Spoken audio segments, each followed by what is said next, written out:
আর এই মাথায় আর ও মাথায় বাড়ির কানটাই সব জায়গাতে সাতখান করে মাদ্রাসা যে গ্রামে, আর যে গ্রামের প্রত্যেকটা বাড়িতে বাড়িতে একটা করে আলেম, সেই গ্রামে এখনো দেখছি 40% লোক 30% লোক দাড়ি রাখে না, দাড়ি কামিয়ে ঘুরে বেড়াচ্ছে।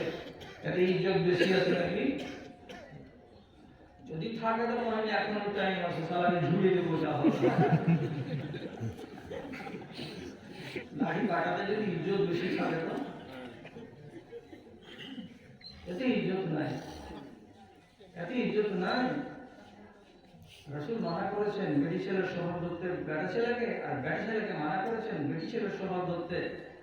আর এটা যদি আমি না মানি তাহলে রাসূলের একটা ফরমানকে মানা হলো না, আর একটা ফরমানকে যদি আমি ছেড়ে দিই তাহলে আমি কত বড় আসামি হব। সুন্নাতকে মানতে গেলে লাভ আছে রে দাদা আমার, রাসূলকে ভালোবাসতে গেলে লাভ আছে রে ভাই আমার।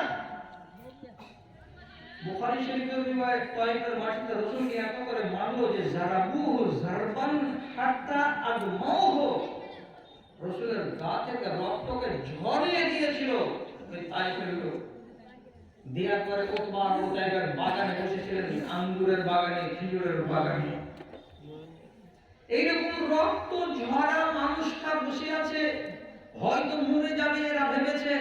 তো ওই টাইমে ওদেরই গোলাম, এর নাম হলো আদাস, ও একটি খেজুরের গুচ্ছা নিয়ে এসে আল্লাহ পাকের রাসূল মজরুহ অবস্থায় আছেন, সামনে করে দিয়ে বলছেন, ও বাবা এই বেশি খেয়ে নাও, এটা খেয়ে নাও, খাও খাও এটা খাও।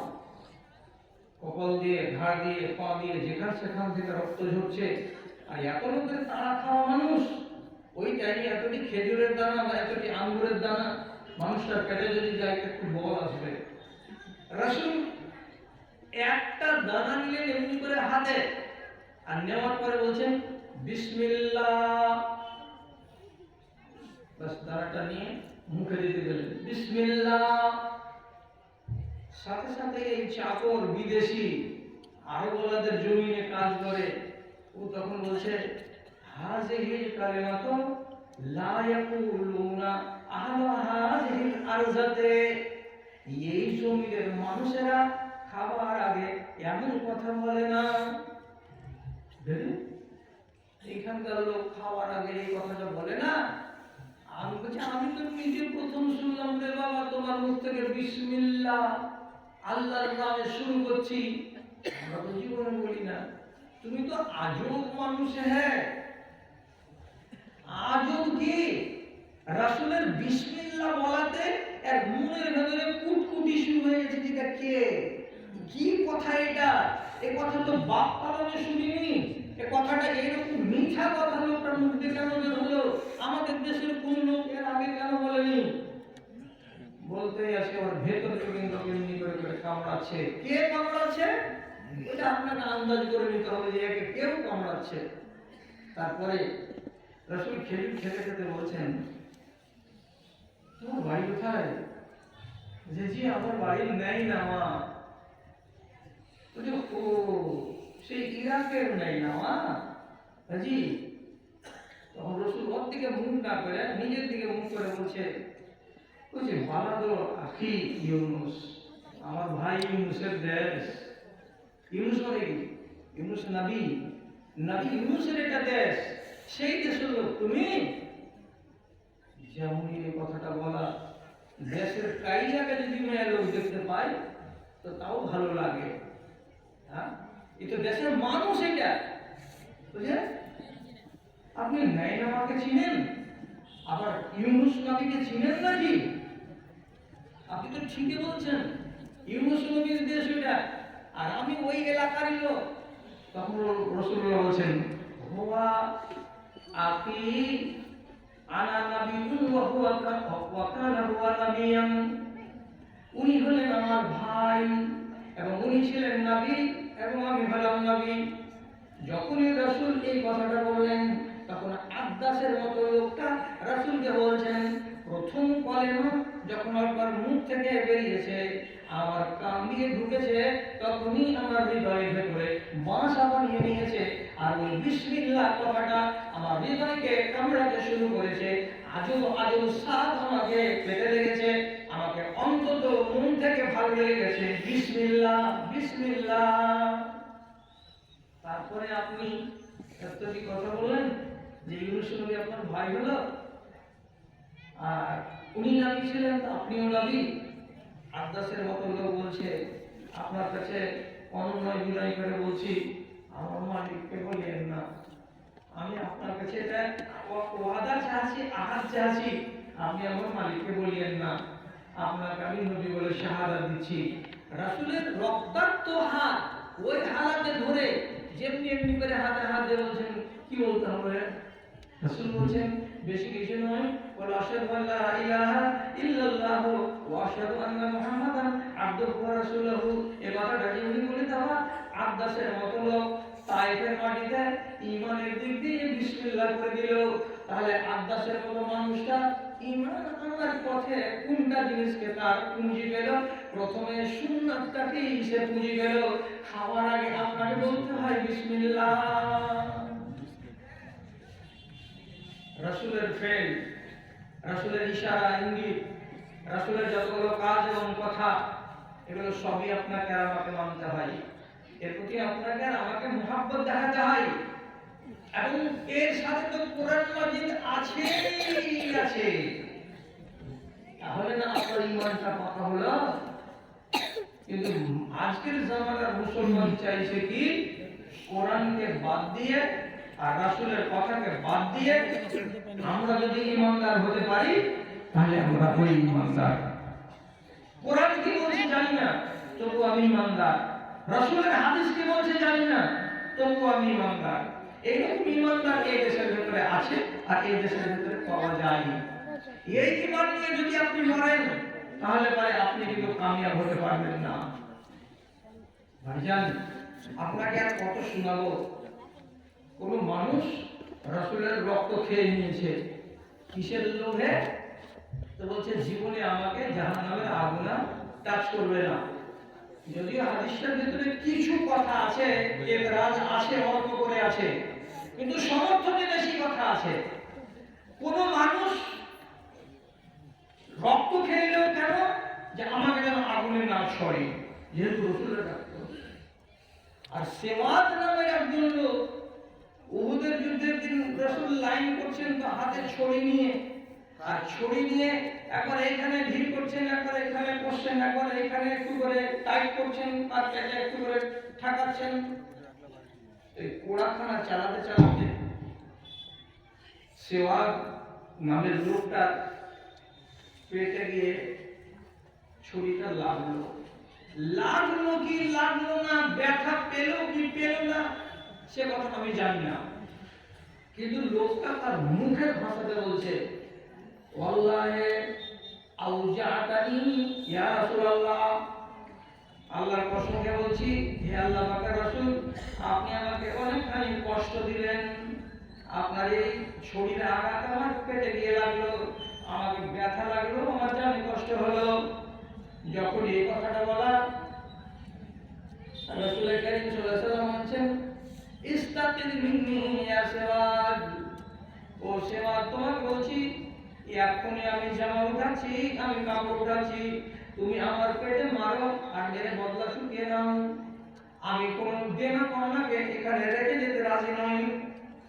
যখন এই কথাটা বলা তখন এই সেওয়াদ নামের সাহাবী, ওর মনে আছে আলাদা কথা, মুখে বলছে জি হ্যাঁ, আপনাকে যদি আপনার কাপড় উঠার পরে যে জায়গাতে আঘাত করেছেন সেই জায়গাতে যদি আমি মারতে পাই আমি মেরে নিতে রাজি আছি, আপনি কাপড়টা উঠান। সিলসিলা সাহিহা সম্ভবত 208 নম্বর হাদিস, 6 নম্বর জিলদে। যখন রাসূলের নিকটে কাপড়টাকে উঠালেন যে জায়গাতে আমি খোঁচা মেরেছি সেই জায়গায় তুমি একবার খোঁচা মেরে নাও।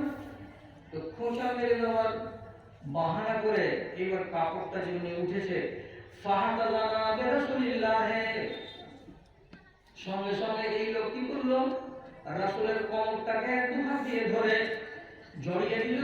ওয়াকাবালা ফি কাশিহি আও কিশিহি, রাসূলের কোমরে দুবার তিনবার চারবার করে চুমা দিয়ে দিল।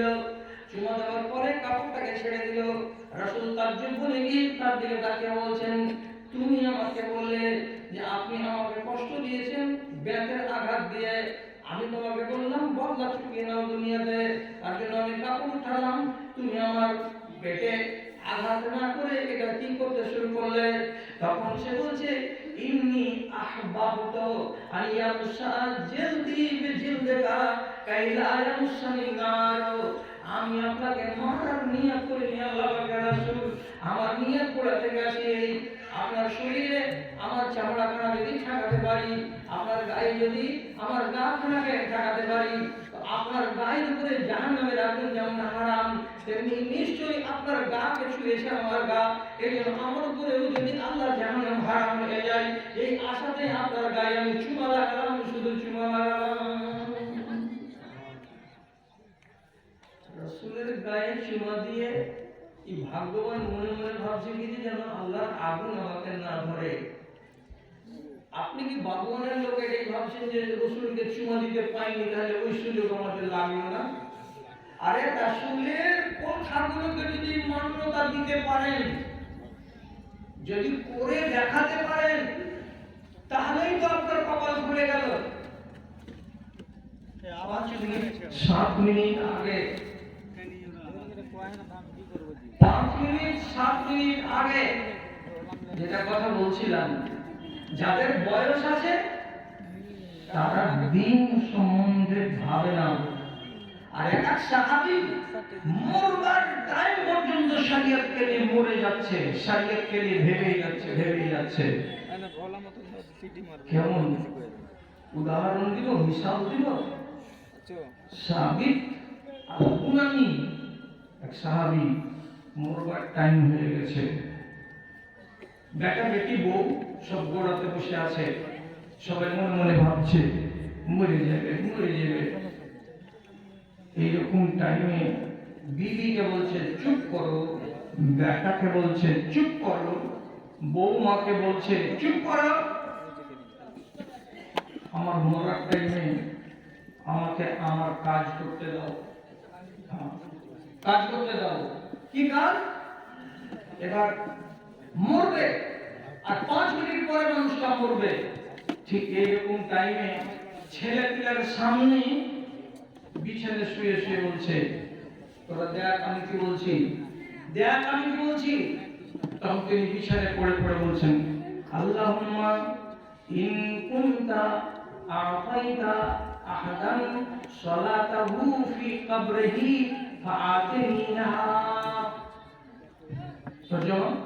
হে আল্লাহ, কোন মানুষকে কবরে চলে যাওয়ার পর নবীদেরকে বাদ দিয়ে সাধারণ মানুষের কথা, হে আল্লাহ, যদি আজ পর্যন্ত বা আমার আগে যত মানুষ মরে গেছে, কবরে চলে গেছে, তাদের কবরের মাটিতে নামাজ পড়ার জন্য কোন সুযোগ দিয়ে থাকো, তাহলে আমি তোমার কাছে দরখাস্ত করছি আল্লাহ, আমি যখন মরে যাব আর আমার বাড়ির লোক যখন আমাকে মাটি দিয়ে চলে আসবে, আমার হিসাব হয়ে যাবে, আর মুনকার কাটি যখন আমার জবাব নিয়ে নেবে, তখন আমাকে শুয়ে যেতে বলবে, ঘুমিয়ে যেতে বলবে, আমি ঘুমাবো না। আমি তোমার কাছে আরজি জানাচ্ছি আল্লাহ রে, এই কবরের ভেতরে আমাকে নামাজ পড়ার ব্যবস্থা করে দিও। যতদিন পর্যন্ত কিয়ামতের বাঁশি না বাজবে, ততদিন পর্যন্ত ওই কবরের ভেতরে আমি দাঁড়িয়ে নামাজ পড়বো,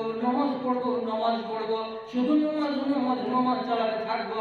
এমন সময় কোনো একটা দিন ইসরাফিল বাঁশিতে ফুঁক লাগাবেন। যখনই বাঁশিতে ফুঁক লাগাবেন, কবর থেকে মানুষেরা উঠে দৌড়াতে লাগবে। আমি তখন আমার নামাজকে ছেড়ে দিয়ে আমিও হাসরের মাঠে দৌড় লাগাবো। আল্লাহ আমাকে কবরের নামাজ পড়ার ব্যবস্থা করে দাও। আচ্ছা, আমার কি মাথা খারাপ হয়েছে না যেমনই আসছে তাই বলছি? এ কোন মানুষের মানুষ 60 বছর বাঁচিলে দুনিয়াতে, আর বাঁচার পরে তুমি এতদিন নামাজ পড়ার পরে তোমার নামাজ পড়ে জি ভরেনি? এখন কবরে যাওয়ার কালে আল্লাহকে বলছে কবরে গিয়ে নামাজ পড়বো, কখন মসজিদে ফোন দেবে ইসরাফিল, আপনারা আমার জানা আছে? 1000 বছর আরো লাগবে, 2000 বছর আরো লাগবে, তো ততদিন ধরে শুধু নামাজ নামাজ নামাজ নামাজ চালিয়ে যাবে কবরের ভিতরে। এইরকম দোয়া আল্লাহ তাআলা তার কবুল করেছেন না করেননি আমি বলতে পারবো না। তবে আম্বিয়ায়ে কেরাম কবরের ভেতরে বারজাখি জীবনে কেমন ভাবে আল্লাহ তাআলা তাদেরকে জীবিত রেখেছেন আল্লাহ জানেন। কিন্তু আমাদের এইরকম হয়ে জীবিত হয়ে কবরে নেই।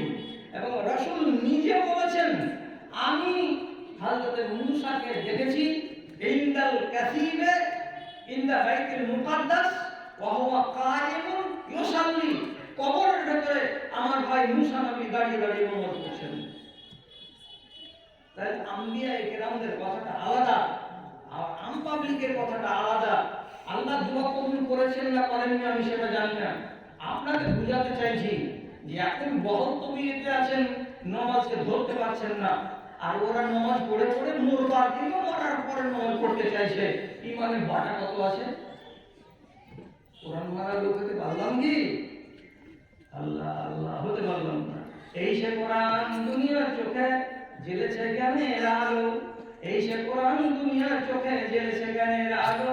হতভাগা তুমি কোরআনের নীতি তোমাকে লাগে না ভালো, মুক্তা ফেলিয়া দস্তা কুড়ালে অনেক কাঁদিয়ে পড়ে, মুক্তার চেয়ে অনেক বেশি দামি কোরআন রেখেছ নিজ ঘরে, তবু হতভাগা কিবা খুঁজিতেছ বাতিলের দ্বারে দ্বারে, বাতিলের দ্বারে দ্বারে। কয়টা হচ্ছে ঘুরতে? 1টা বেজে 10 মিনিট। 12টাতে আরম্ভ করেছি, 1টা বেজে 10 মিনিট। তো আমার তো আগে থেকে 12টা বেজে আছে, আপনাদের তো এখন 12টা বেজে গেল, যেহেতু 1টা 10 মিনিট হয়ে গেল, তো বেশি জ্বালায়েন না।